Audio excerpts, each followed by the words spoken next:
साक्षी शर्मा जी, हरिद्वार से। राधे राधे गुरुदेव। गुरुदेव, आप बताते हैं कि हम जहाँ हैं, जो अपने रोल है बाहर से सब करना है, अंदर से असंग रहना है बस। गुरुदेव, हम तो कहीं जाते हैं तो वहीं का रंग आ जाता है, वही क्योंकि बातें, भजन की खान-पान कमी अच्छा। है। भजन की कमी है। जब भजन आप करेंगे तो आप में क्षमता आ जाएगी कि बहुत अच्छा व्यवहार करना। जैसे हम किसी की बहन है, किसी की पत्नी है, किसी की माँ है, किसी के अलग अलग संबंध है, बिल्कुल धर्मयुक्त व्यवहार करना, लेकिन किसी से राग ना रखना। जित संग दोषा, किसी के संग का प्रभाव हमारे ऊपर ना पड़ना। ये तभी हो सकता है जब हमको भजन करेंगे और भजन से हमें ज्ञान प्राप्त होगा। अभी हम अज्ञान की दशा में हैं। देह भाव में तो हम जो करते हैं वो देह भाव से करते हैं, या ब्रह्म भाव हो या भगवत भाव हो। तभी तो देह भाव है। तो देह भाव में जिस रंग में जाओगे रंग जाओगे। ब्रह्म भाव में सब नौटंकी हो रही माया की। नौटंकी में थोड़ी देर के लिए राजा बना, थोड़ी देर के लिए रानी बना, तो राजा रानी थोड़ी हो गया, जानता है 2 घंटे के लिए है। तो ऐसे ही हम 50-60 वर्ष के लिए स्त्री बन गए, पुरुष बन गए। ये नाटक चल रहा माया का। तो यदि हम भजन करते हुए नाटक को सही निपटा ले गए तो उसका डायरेक्टर है ना, वो हमको इस नाटक से हटा के अपनी लीला में ले लेगा। हमें भगवत लीला में सम्मिलित होना, भगवान के धाम में। ये मरण लीला, दुख लीला, बिछुड़न लीला, विपत्ति लीला, बार बार जन्म मरण, ये सब जब ये बात समझ में आ जाएगी। अभी संसार अच्छा लगता है ना, हाँ, तो फिर अभी संसार अच्छा लगता है, भोग अच्छे लगते हैं, रिश्ते नाते सत्य लगते हैं। तो अभी अज्ञान है ना, इसलिए नाम जप करो, सत्संग सुनो और शास्त्रों का स्वाध्याय करो और धर्म आचरण रखो। अगर आचरण अपवित्र हो गए तो फिर भजन में रुचि ही नहीं होगी। पापवंत कर सहज स्वभाव, भजन मोर ते ही भाव न काऊ। पापी ही मन का स्वभाव होता है भजन में रुचि न करना। तो हमारे शरीर से कोई पाप न हो, निरंतर नाम जप का अभ्यास करें, फिर हमको ये ज्ञान हो जाएगा कि हमको कैसा रोल करना चाहिए। अभी रोल नहीं, अभी सत्य है, सत्य में है लगता है जी। गुरुदेव, अभी जैसे मतलब वो सब कुछ छोड़ने का मन ही नहीं करता, क्योंकि ऐसा लगता है, अच्छा लगता है, हम कहीं जाते हैं, खाते हैं, बातें करते हैं, मतलब ये सब चीजें। और यहाँ पे भी अच्छा लगता था, लगता है हम बीच में हैं। और अगर हम कहीं बाहर गए पार्टी में कहीं पे और हम फिर नाम जप करते हैं तो ऐसा लगता है हम बहुत फेक है। मतलब एक तरफ तो हम कहाँ हैं और हम नाम तो फिर और गिरते हैं, फिर और दूरी आ जाती है। हाँ, पर धीरे धीरे धीरे धीरे सत्य को पकड़ने की कोशिश करो। ये पार्टी, ये खान पान, ये भोग विलास, ये भ्रम है, मायाकृत भ्रम है। देखो, आप लोगों की जिंदगी हो गई गृहस्थी में, क्या हाथ लगा? अगर पूछा जाए तो वैसे ही मन भोगने के लिए आज भी है। वैसे ही जैसे बचपन में था, जवानी में था, वैसे ही बुढ़ापे में। शरीर बदलता गया लेकिन मन नहीं बदला। वो तभी बदलेगा जब भजन से। अब सही पूछो तो जैसे अपने लोग हैं ना, कहीं मन लगता ही नहीं, कहीं जाता ही नहीं। जैसे कुछ भी तुरंत एकदम कैंची इतनी प्रवीण, 1 मिनट में काट के फेंक दे। भगवान के सिवा कोई नहीं। हाँ, भगवान के सिवा कोई, जो कुछ है वो सब मिथ्या है। हाँ, मिथ्या है, काहे में मन जाएगा। बिल्कुल जैसे कोई गोली के निशाने पे ऐसे हम चलते हैं। हमारा लक्ष्य एकदम हमारे दिमाग में चल रहा है, सबको देख रहे हैं, हंसते जा रहे हैं, सबसे ऐसे करते जा रहे हैं। सब नाटक, सिर्फ नाटक। अभी एकांतिक के बाद हटेंगे, जो ही ऊपर गए तो एकदम पूरी बटन दबाई, पूरा टोटल डिलीट, कुछ रहे, राधा राधा राधा राधा। अगर हम इसमें आसक्त हो जाए, ये मेरा शिष्य है, ये मेरा शिष्य नहीं है, ये धनी है, ये निर्धन है, अभी अभी सब मामला गड़बड़ हो जाए। यहाँ कौन कौन बैठे हैं हमें इससे मतलब नहीं। यहाँ जितने बैठे हैं सब मेरे भगवान बैठे हैं। मेरे भगवान ये रूप रख करके आए हैं, बस ये। तो अब ना ये असंतुष्ट होंगे और ना हम फंसेंगे, दोनों का मंगल होगा। हमारी बात सुनकर इनका कल्याण होगा और भगवत चर्चा कर रहे हैं इसलिए हमारा मंगल है।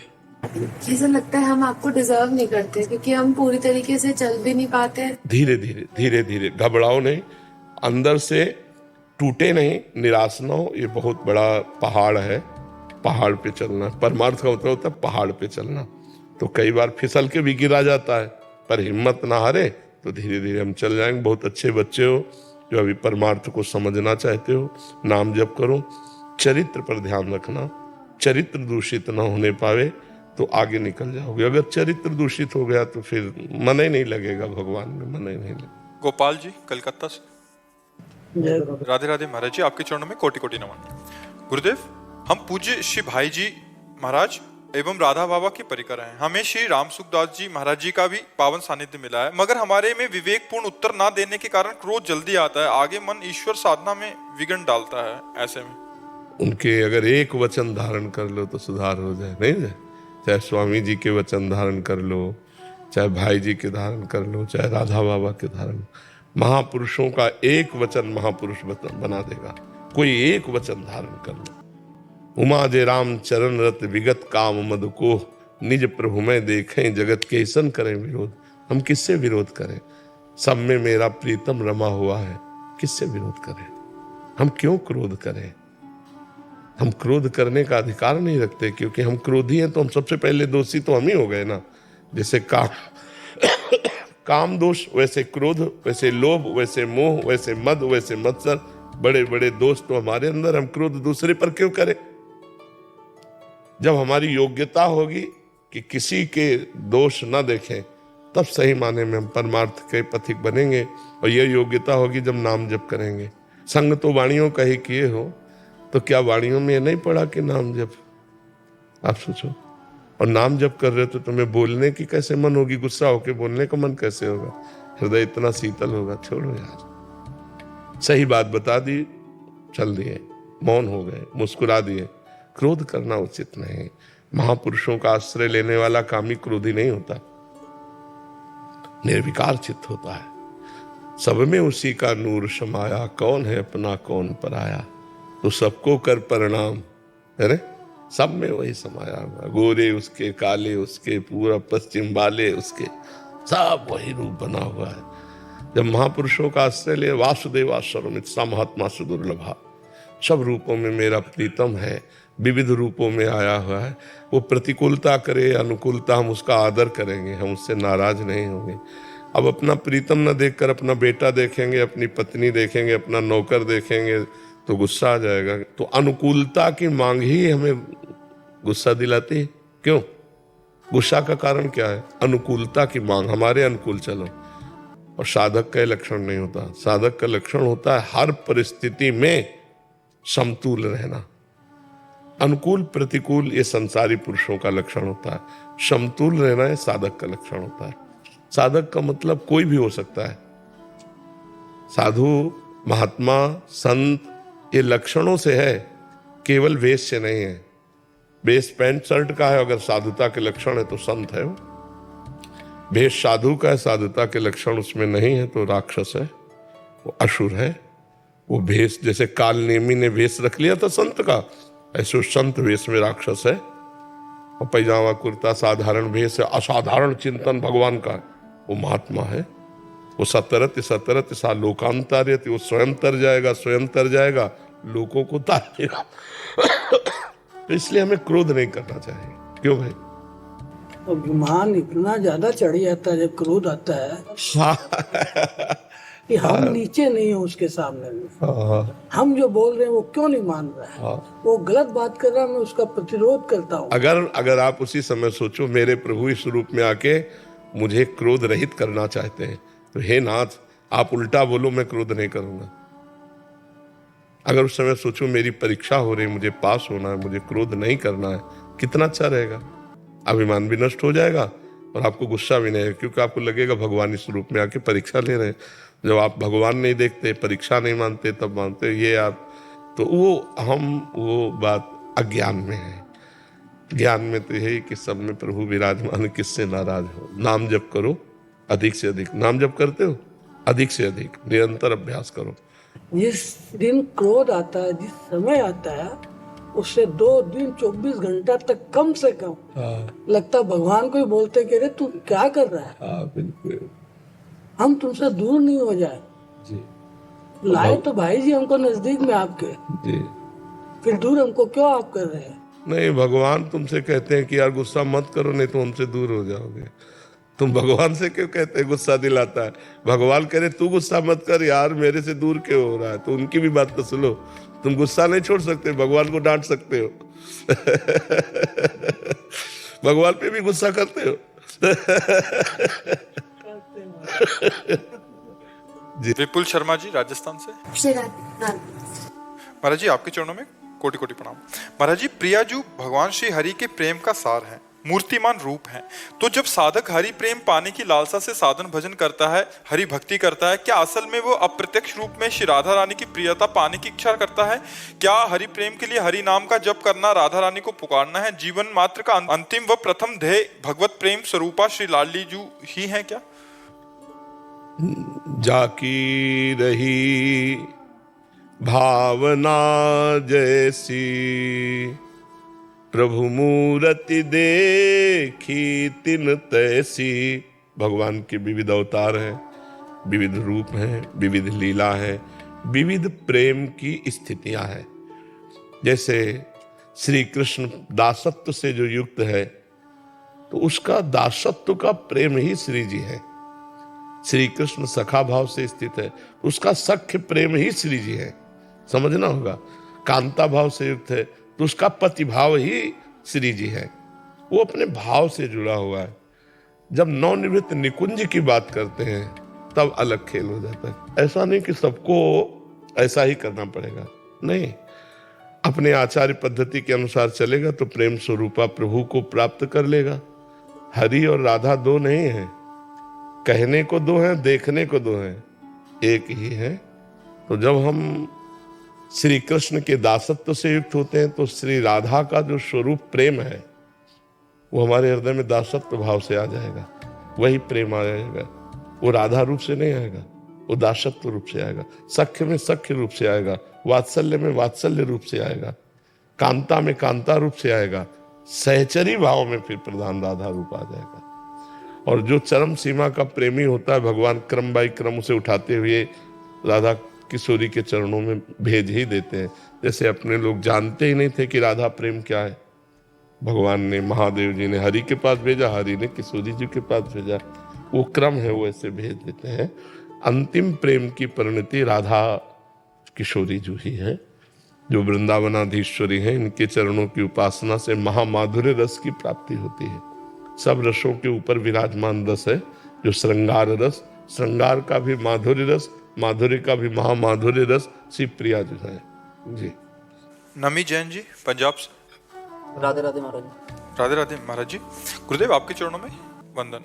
गुरुदेव मुझे लगता है कि मेरे ऊपर श्री जी की अपार कृपा है। मैं सदैव अपने लौकिक कार्यों को ईमानदारी से करने की पूरी कोशिश करता हूँ। क्या इसी तरह अपने कार्यों को करते हुए इस जन्म को मेरा कल्याण हो जाएगा? नाम जप केवल क्रिया से नहीं, योग से। योग तभी होता है तेषाम सतत युक्तानाम भजताम प्रीतिपूर्वकम ददामि बुद्धि योगम तम येन माम उपयान्ति ते। क्रियाओं से माया को नहीं जीता जा सकता, भजन से माया को जीता जा सकता है। तेषाम सतत युक्तानाम, सतत माने निरंतर, निरंतर भगवान से जुड़ा हुआ नाम जप कर रहा है, इसके बाद जो क्रियाएं कर रहा है वो तदर्पिता अखिलाचारिता, वो भगवान को समर्पित कर रहा है, अब कल्याण हो जाएगा। तो नाम जप का अभ्यास कीजिए और हर कर्म को, हर क्रिया को ईमानदारी से जो करते हो वो भगवान को समर्पित कर दीजिए। तो नाम सुमिरन और कर्म समर्पण के योग के द्वारा आपका कल्याण हो जाएगा जी। मनोज कुमार त्रिपाठी जी। महाराज जी आपके चरणों में कोटि कोटि प्रणाम। महाराज जी आपने मेरा जीवन बदल दिया, हर पल बस प्रभु सिमरन में लगन लगी रहती है। महाराज जी प्रभु की कृपा से वृंदावन धाम में एक भूखंड मिल रहा है, लेकिन उसमें एक कोने में काफी पुराना पीपल का वृक्ष है। महाराज जी कृपया मार्गदर्शन करें, उस भूखंड में निवास करने हेतु, भवन बनाने हेतु नहीं, एक डाली भी मत काटना, भले वृंदावन वास मत करना। कोटि ब्राह्मण, कोटि गौ हत्या का पाप लगता है जो कोई वृंदावन के किसी भी वृक्ष को काट दे। फिर अश्वत्थ वृक्ष तो साक्षात भगवान श्री कृष्ण का स्वरूप है। गीता जी में कहा वृक्षों में अश्वत्थ वृक्ष मैं हूं, और फिर वृंदावन का वृक्ष किनारे की तरफ जो है थोड़ी सी डाल भी नहीं काट सकते महाराज जी। हम पूरा वृक्ष सोच रहे वहां मंदिर बना देंगे, किनारे कोने में है, लेकिन दीवार चलाने के लिए थोड़ा सा कटिंग करना पड़ रहा है। तो वही हम आपसे अनुमति लेके ही तभी आगे। नहीं, हम तो अनुमति नहीं देंगे वृक्ष की शाखा को भी काटने का। वृंदावन की लताएं हैं और बहुत अज्ञान बढ़ रहा है, लोग जगह खरीदते हैं और लताएं काट के फेंक देते हैं, बिल्डिंग बनाते हैं, भगवत प्राप्ति नहीं होगी, वृंदावन धाम की कृपा नहीं होगी। हमें लगता है कि अगर 150 गज में वृक्ष सहित जगह ली तो 50 गज में भले बना ले, 100 गज में वृक्ष को दे दो तो भगवत प्राप्ति हो जाएगी।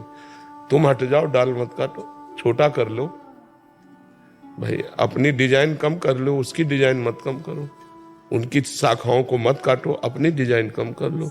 तो हम कष्ट पूर्वक रहेंगे और पीपल को भगवान मानकर आराधना करेंगे तो उन्हीं की कृपा से प्रिया प्रीतम मिल जाएंगे। मेरे सुपुत्र भी यही कह रहे हैं कि पापा जो पीपल का पेड़ है वहाँ मंदिर बनाएंगे और उसको हम टच नहीं करेंगे। हाँ बिल्कुल, लेकिन जो दीवार चलाने में दिक्कत हो रही थी, थोड़ी दीवार हटा लो, दीवार हटा लो, अपनी दिक्कत अपनी सह लो, वृक्ष को मत काटो। ये सब भगवत स्वरूप परमहंस वृक्ष है, धाम के वृंदावन की लता सम, कूट कल्प तरुणाई, रज की तुल वैकुंठ नहीं और लोक की हिमाए। ऐसे वृक्षों को बिल्कुल मत छुओ, हमारी प्रार्थना है। पैसा लगा के और वृक्ष लगाओ, जमीन खरीदो, वृक्ष लगाओ, सजाओ, उसमें भावना करो, प्रिया प्रीतम इस वृंदावन की कुंज में आएंगे तो प्रिया प्रीतम आएंगे, उनका घर है, उनकी लताओं को ना उजाड़ो। गीता में भगवान ने कहा भी वृक्षों में पीपल में। हाँ वो तो जानते हो फिर कैसे। लेकिन बिना अनुमति के हम कहे आपसे बिना आने अपनी दीवार थोड़ा कम कर लो, वृक्ष को कम मत करो, ठीक है। अभिषेक सिंह जी दिल्ली से। राधा वल्लभ श्री हरिवंश। श्री हरिवंश महाराज जी, महाराज जी घर में मेरे अलावा कोई नाम जप माला करने वाला नहीं है, क्या मैं अपनी माला को उनको नाम समर्पित कर सकता हूँ महाराज जी? और समर्पित करने का तरीका सही क्या होगा जिनसे उनका जीवन भी सुखमय? में लगता है कि पहले नाम जप इतना करो कि आपको भगवत प्राप्ति हो जाए, फिर बात करना। पहले अपने को इतना प्रवीण बना लो, यदि आपको भगवत प्राप्ति हो गई तो 21 पीढ़ियां तर जाएंगी, 14 आगे की 7 पीछे की। वो जपे ना जपे आपका कल्याण हो जाए, पहले आप कर लो। हर समय निरंतर इतना भजन करो कि भगवदाकार वृत्ति छा जाए, तो आपकी भगवदाकार वृत्ति से आपके परिवार का कल्याण हो जाएगा। तो नाम देने की जरूरत नहीं पड़ेगी, नाम ही उनका खुद कल्याण। प्रणत कुटुंब पाल रघुराई, शरणागत भक्त के उद्धार का तो भगवान ठेका लेते ही है, लेकिन भक्त के परिवार के उद्धार का भी ठेका ले लेते हैं। प्रणत कुटुंब, कुटुंब माने परिवार होता ना, पाल रघुराई, भगवान प्रणत माने शरणागत, शरणागत के परिवार का भी भगवान कल्याण कर देते हैं। तो महाराज जी नाम जप करते हुए अगर मैं मन में विचार रखूं कि मेरे माता पिता भाई इनका विचार करते करते मैं अगर नाम जप करूं, नहीं ये भी मत रखो। नाम जप करते हुए विचार करो भगवान प्रसन्न हो जाए, भगवान प्रसन्न हो गए तो सब ठीक हो जाएगा ना। तो भगवान प्रसन्न हो जाए ऐसा भाव रखो। माता पिता परिवार में भगवान ही विराजमान है। जिन्हें तुम माँ कह रहे हो वो भगवान को ही बोल रहे हो, जिन्हें पिता बोल रहे हो भगवान को ही बोल रहे हो। वो भगवान अंतर ध्यान हो जाए तो अपने माता पिता के शरीर को आप ज्यादा देर नहीं रख पाएंगे। तो है तो भगवान ही ना, तो भगवान को समर्पित करो, उससे सबका कल्याण हो जाएगा। रेणु पवार जी करनाल से। राधे राधे महाराज जी। महाराज जी मेरी माता जी का स्वर्गवास हो गया महाराज जी, मैं उनके लाड प्यार के लिए बहुत तरस रही हूँ। मैं आपसे जानना चाहती हूँ क्या कभी मेरी माता जी मुझे मिलेंगी? क्या कभी किसी जन्म में या किसी और जगह मिलेंगे? अगर और जन्म में मिलेंगी तो पहचान कैसे पाओगे? कैसे पहचान पाओ? पहचानना थोड़ी हो सकता है। मान लो इस जन्म में माँ बनी तो अगले जन्म में बेटा बन सकती है, या इसी जन्म में कौन रूप रख करके चले आवे। तो माँ का जैसा प्यार तो संसार में भगवान से मिल सकता है और दूसरे से मिल नहीं सकता। तो हम क्या करें? हम भगवान का भजन करके अपनी माँ को समर्पित करें, तो जहां भी होगी उसका मंगल होगा। इंसान जाता कहाँ है महाराज जी मरने के बाद? अगर पाप कर्म हुआ तो नरक जाता है, पुण्य कर्म हुआ तो स्वर्ग जाता है। अपने पाप और पुण्यों का भोग भोग कर फिर मृत्यु लोक आता है। पुण्य क्षीणे मृत्यु लोके विसंति। एक अपराध की भारत में ऐसी सजा है कि 20 साल सजा, आजीवन कारावास या फांसी की सजा एक ही अपराध में तो होती है। हमारे कितने ऐसे अपराध है ना, भारत सरकार से दंड मिला है ना, हमने प्रायश्चित किया है, तो उन पापों का फल नरक में तो भोगना पड़ेगा। अगर नरक में नहीं भोगना तो अभी नाम जप कर लो, भगवान का आश्रय लेकर के उन पापों को नष्ट कर दो, नहीं तो तुम्हें नष्ट कर देंगे। तो कहो एक कल्प रहना पड़े नरक में। ऐसे जो हमने पाप किए हैं उसका हम यहाँ भुगतान कर सकते हैं महाराज जी, कि हमें जाना ना पड़े नरक? हाँ बिल्कुल कर सकते हैं, बिल्कुल कर सकते हैं। भजन के द्वारा, तीर्थयाटन के द्वारा, दान पुण्य के द्वारा, परोपकार के द्वारा, और सबका फल मांगे कि मैं निष्पाप हो जाऊं, मैं भगवान को प्राप्त हूं। तो फिर भगवत प्राप्ति ही ना होती अगर पाप नष्ट ना होते तो। निष्पाप पुरुष ही भगवत प्राप्त होता है। तो निष्पाप तभी हो जाता है जब नाम कीर्तन, भगवान की लीला कथा श्रवण, भगवान की लीला कथा गायन, नाम जप, दूसरों को सुख पहुंचाना, इसी से हमारे पाप नष्ट होते महाराज जी समझदारी तो इसी में कि यही हैं। आप बुद्धिमानी तो तभी, अभी देखो पीछे वाले बैच में एक बच्चा नहीं कह रहा था मुझे भय रहता है कि मुझे मरना है, मेरे से कोई पाप न बन जाए, कोई गलती। हमका कितना बढ़िया पवित्र हृदय है, नई अवस्था है, पर वो कह रहा मैं भयभीत रहता हूँ मेरे से कोई पाप न बन जाए। तुमका तुम बहुत अच्छे महात्मा बन जाओगे अंदर से। जो भयभीत रहता है कि मेरे से गलती न हो जाए, वो निकल जाएगा, और जो गलतियों में निर्भय होके जाते हैं वो फंस जाते हैं, नष्ट हो जाते हैं। विराली जी सूरत से, महाराज जी आपके चरणों में कोटि कोटि प्रणाम। महाराज जी भक्ति का मतलब है स्वीकृति और समर्पण, मतलब जो परिस्थिति आए उसे स्वीकार करना और ठाकुर जी श्री जी की शरण में रहना। तो क्या महाराज जी भगवान से भौतिक साथ में इतना और जोड़िए, अखंड स्मृति, आश्रय भगवान के चरणों का, और अखंड स्मृति, निरंतर नाम जप। अगर ये नहीं तो फिर शरणागति पुष्ट नहीं हो सकती। भगवान का निरंतर सातु दीर्घकाल निरंतर सत्कार सेवितो दृढ़ भूमि, जो दीर्घकाल तक निरंतर भगवान का चिंतन करता है उसका हृदय भगवदाकार हो जाता है। बिना भगवदाकार हुए विषयाकार वृत्ति बार बार भोगों में विषयों में जाती रहती है। तो शुद्ध भक्ति का स्वरूप है तदर्पिता अखिलाचारिता तद्स्मरणेन परम व्याकुलतेति, समस्त आचरण भगवान को समर्पित हो और भगवान के एक क्षण के विस्मरण होने पर भी परम व्याकुलता हो जाए। जैसे मछली को जल से अलग करो वो तड़पने लगती है, ऐसे भगवान का विस्मरण होने पर हमारे हृदय में व्याकुलता पैदा हो जाए। कैसे भूल गया अपने प्रभु को। तो निरंतर स्मरण, भगवत शरणागति, भगवत चरणारविंद का आश्रय, तो भक्ति पुष्ट होती है। आप क्या जानना चाहते हो? महाराज जी क्या भगवान से भौतिक जीवन की इच्छाओं के लिए कुछ भी मांगना सही है? क्या ये स्वार्थ नहीं है? क्या भगवान को अल्पज्ञ जानते हो क्या कि भगवान को ज्ञान नहीं? जब आप शरणागत हैं तो भगवान को सब पता है कि आपको कब क्या चाहिए, तो अपने आप विधान करेंगे। जोई जोई प्यारो करे सोई मुहि भावे। मैं क्यों भगवान से मांगू? कोई भगवान अल्पज्ञ है क्या कि उनको पता नहीं मेरी परिस्थिति का? यदि मेरी परिस्थिति को जानते हैं और मुझे ऐसे ही रखना चाहते तो मैं ऐसे ही रहना चाहूंगी, मैं अच्छा नहीं बनना चाहूंगा। कि अगर हमारी सब असुविधाएं हैं, दुख है, विपत्ति है, मेरे भगवान जान करके इसमें राजी हैं तो जरूर कोई मंगल विधान है, मैं इसी में रहना चाहूंगी। मैं अपनी इच्छा के अनुसार भगवान की इच्छा का विरोध नहीं करूंगी। मैं अपनी इच्छा को नष्ट करने की बात करूंगी, लेकिन भगवान की इच्छा है कि मैं दुख भोगूं तो मैं दुख भोगूंगी। उत्तम बात तो यह है। फिर इससे नीचे की बात है कि अब रहा नहीं जाता तो मैं किसी से न कहूं, अपने प्रभु से कहूं। मांगना ही है तो अर्थार्थी आर्त भगवान ने भक्त माना है। संकट निवृत्ति के लिए भगवान से प्रार्थना करना या अर्थ प्राप्ति के लिए, धन संपत्ति के लिए भगवान से प्रार्थना करना, तो ये भी हम भगवान के ऊपर छोड़कर प्रार्थना करें कि हे नाथ, मुझे जो अत्यंत आवश्यक धन है या इस संकट की निवृत्ति है मैं चाहती हूँ, पर यदि इसकी निवृत्ति से आपका भजन छूटे तो आप कभी इसकी निवृत्ति मत करना। ये भी छूट दे देनी चाहिए भगवान को, नहीं अश्रद्धा हो जाएगी। मांगना चाहिए, लेकिन वो बहुत नीचे धरा का भक्त है। उत्तम भक्त मांगता क्यों? सर्वज्ञ हो, सर्वज्ञानी हो, भूत भविष्य वर्तमान तीनों का ज्ञान है आपको, सर्व सामर्थ्यशाली हो।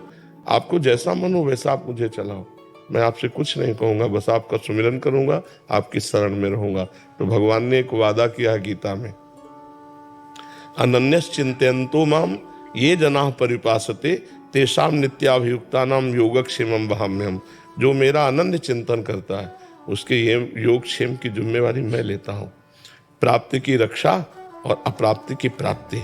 प्राप्ति की रक्षा का नाम क्षेम है और अप्राप्ति की प्राप्ति का नाम योग है। तो भगवान योग क्षेम सब करने के लिए जो वादा करते हैं, हम क्यों मांगे? आप करो योग क्षेम, हम तो आपका चिंतन करते हैं और जैसी परिस्थिति में रख रहे हो उसी में हम राजी हैं हम उसी में जिसमें तेरी रजा है। जोई जोई प्यारो करे सोई मोहि भावे।